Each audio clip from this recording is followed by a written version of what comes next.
Spellbreak went from having 5 million players and being one of the top watched games on Twitch to having its servers shut down in less than 2 years. With creators like Shroud, CypherPK, and Dr. Lupo backing the game, it seemed like major success was on the horizon. Dude, this game needs to be played by everybody. But sadly, it slipped through Proletariat's fingers. I do want to take a moment to say that I don't intend on hating on any of the developers of the game with this video. I've talked to many of the people at Proletariat personally, and I consider a lot of them friends. Also, Spellbreak is one of my favorite games of all time and played a really key part in launching my career in content, so to everyone at Proletariat, I want to give a sincere thank you for creating this game and for all the memories that came along with it. I wish you nothing but the best. I stumbled across Spellbreak in December of 2018. At first glance, I wasn't that impressed by it, but I was looking for a game to make content on that didn't have a crazy amount of competition. At the time, Spellbreak was in pre-alpha and under NDA, so there was literally no content on the game other than montages that were posted on the developer's YouTube channel. I don't remember whether it took days or weeks, but eventually something clicked and I fell in love with Spellbreak. The unique mechanics of the game were unlike any other game that I had played. That sentence is still true to this day. Being able to harness multiple elements and abilities in a third-person shooter just hasn't been touched on like it was with Spellbreak. The first thing that tends to stand out about the game to a lot of people and intrigues a lot of players is the ability to combine elements. Although this was really cool and oftentimes useful, the combinations themselves were pretty limited. You would basically either combine an element with lightning to stun an enemy or combine an element with fire or toxic to do extra damage. The most popular form of this being the combination of the two, creating Dragonfire. Combine Dragonfire with the Tornado and you get the only 3-element combo in the game, the DF NATO. This could one-shot an enemy if timed right, but was nearly impossible to do intentionally, so it really wasn't that useful. Yes. Going alongside the elemental combinations was the class system. The class system had different iterations as the game went through development. Initially, starting out as a dual class system where you'd pick 2 classes and get random unlocks as you'd go throughout the game. Later, they settled on a solo class system where instead of the RNG, you would have a linear progression as you played. People had different opinions on this, but personally, I liked the solo class system as it felt like it gave each class more of an identity, whereas the dual class system felt like choosing 2 sets of potential buffs that had less of an impact on playstyle unless the RNG landed in your favor. Also, the solo class system buffed the specific element that you chose and gave you abilities that suited that element. That being said, regardless of which class you picked to play, every single gauntlet felt good in its own respect. This was partially because every single primary attack was a projectile. This allowed you to have really satisfying moments no matter what you played. These moments can include, but aren't limited to, charging up and landing an ice shot from crazy distance. Oh my god. Landing multiple slow-moving fireballs in a row. Oh my god. And even though most people hated lightning because it was near hit scan, landing every single shot with a lightning gauntlet still felt incredibly good. Oh my god.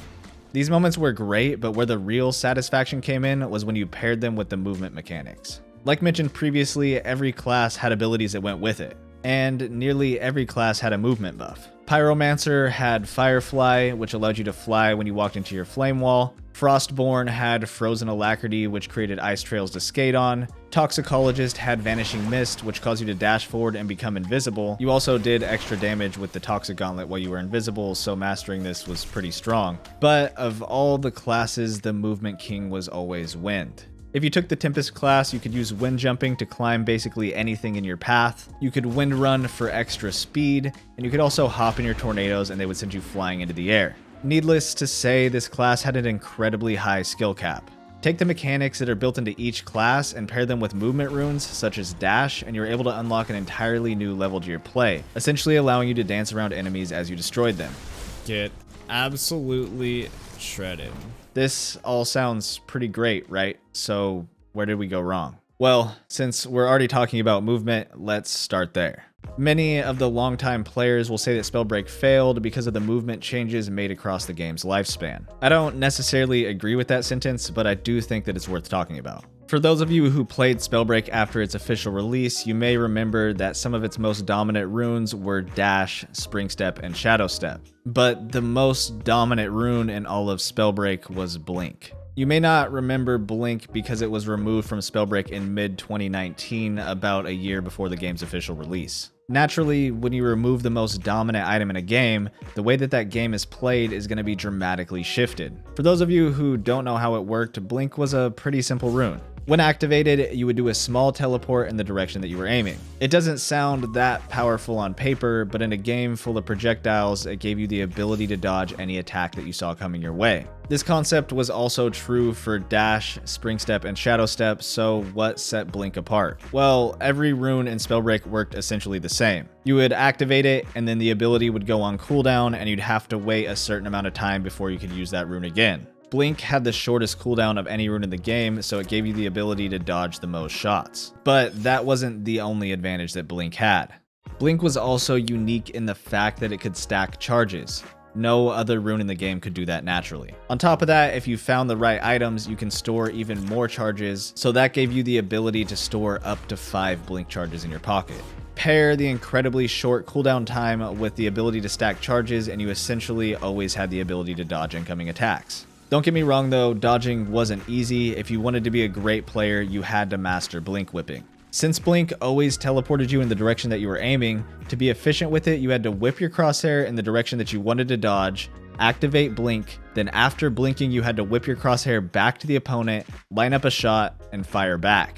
Keep in mind, every attack was a projectile, so you had to predict where the opponent was if you wanted to land your shots. When two top tier players got into a fight was when the Spellbreak experience really started.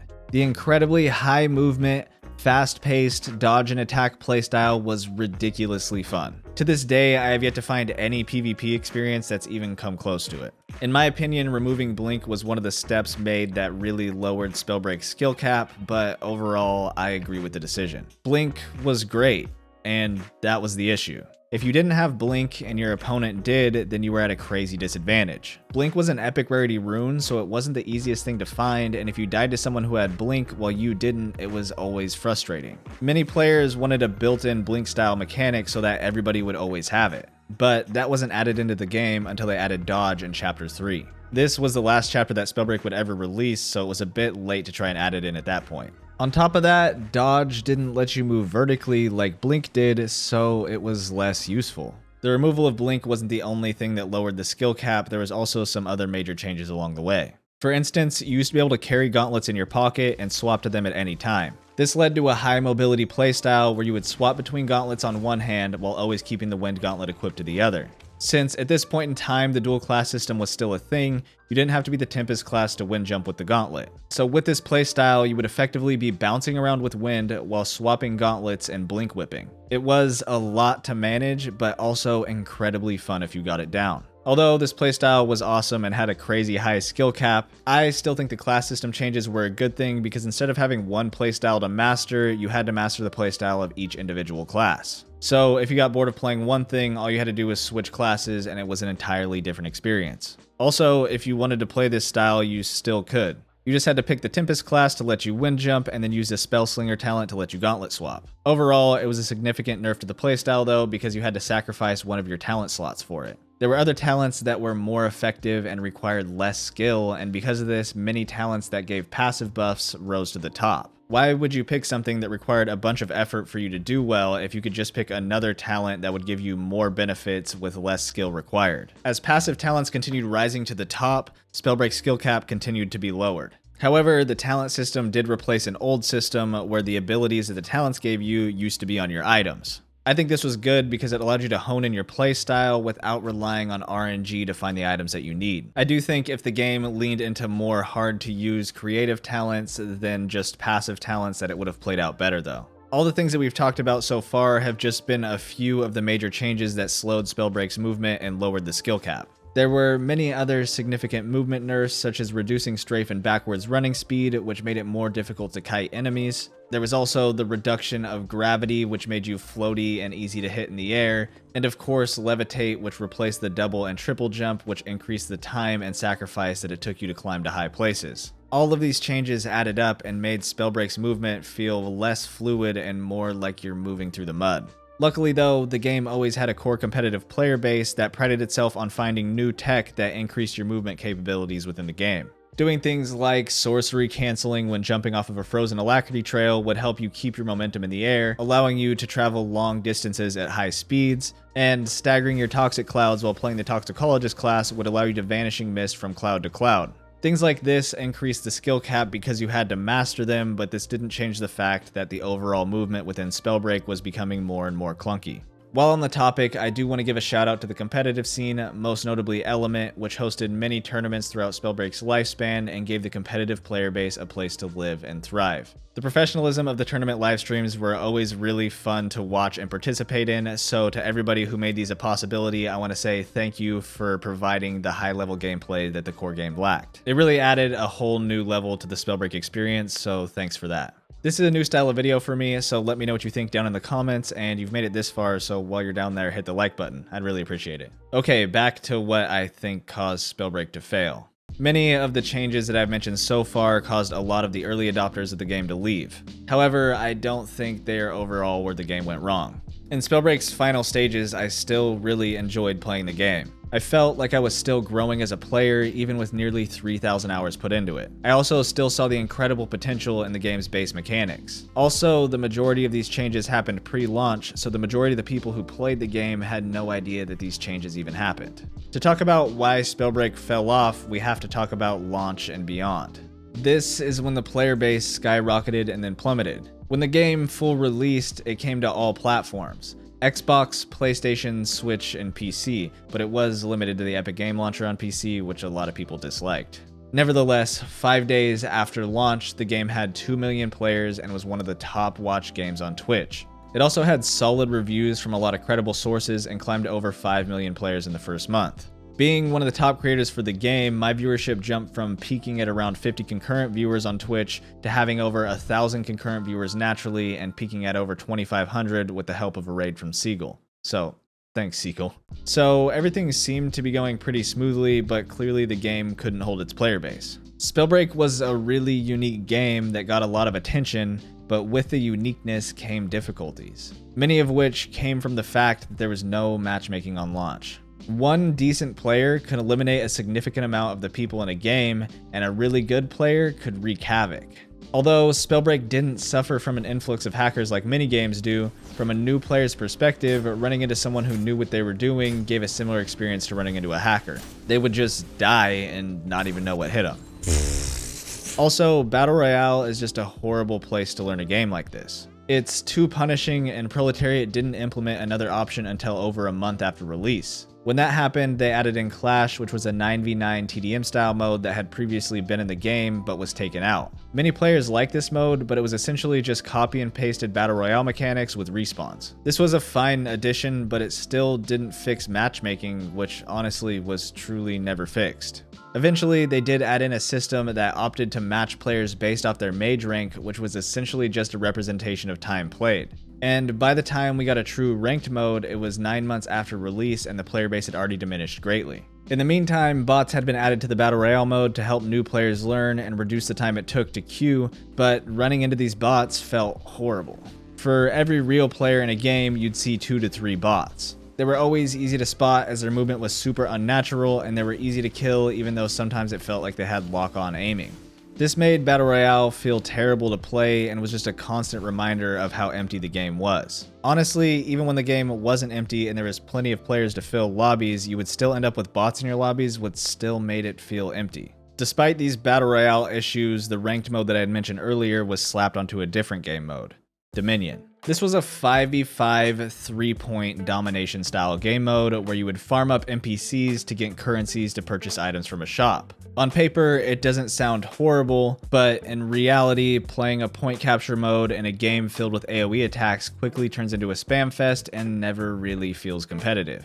On top of that, the store that you would buy items from was a semi-random array of 3 items that you had a choice to purchase from. This added in an RNG element to the mode that they were trying to push as competitive. Also, out of the gate, the rank system was basically just a time sink because the way it was set up essentially had you always climbing ranks. So it really just took a certain amount of time before you hit the top rank, and it didn't actually reflect how skilled you were. These points really only paint a small part of the picture of why I think that Spellbreak failed. There was no good way to learn the game, and on top of that, there was no reason to grind the game unless you paid for extra content. Buying a battle pass is okay and generally accepted in a free-to-play model, but they also did weird things like hiding the class skins behind a paywall. These skins were tiered, so if you used the element that matched the skin, you could level it up for a cooler aesthetic. These would have been a nice goal to naturally implement in the game to give players something to strive for, but instead you were forced to pay $20 for each skin, so casual players weren't inclined to buy them.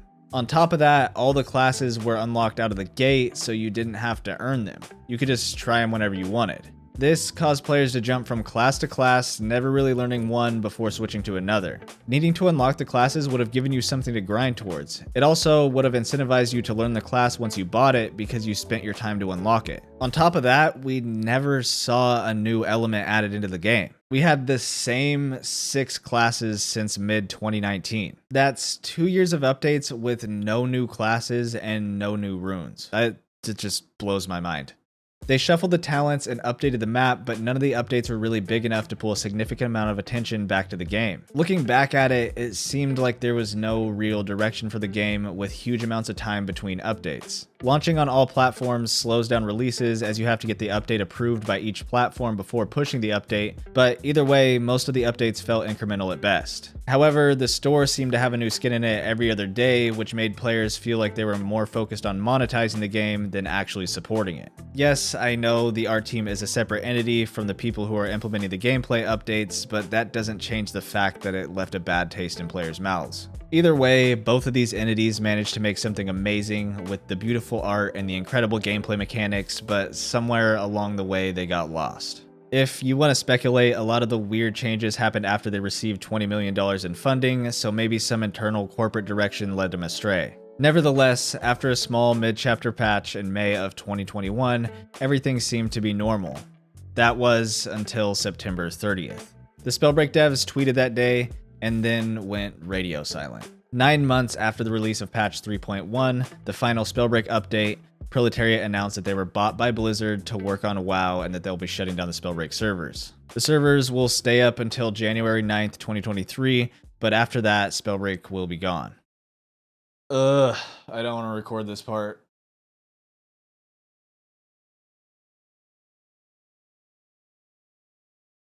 Alright, let's get this over with. I will forever love Spellbreak, its developers, and the community that I've spent more than 3 years of my life participating in. Blizzard, I know this is copium and is never going to happen, but please do something cool with the Spellbreak IP. You do have something really amazing on your hands. I know it's probably just going to go in the trash, but I'm going to say that anyways. This game will always be on my greatest of all time list, and I'll always hold this era fondly in my heart. Some of the best moments of my life can be directly attributed to Spellbreak, so I just want to say thank you to everybody who worked on it and everybody who's been within the community and everybody who's just been along for the ride. Thank you. It's been amazing.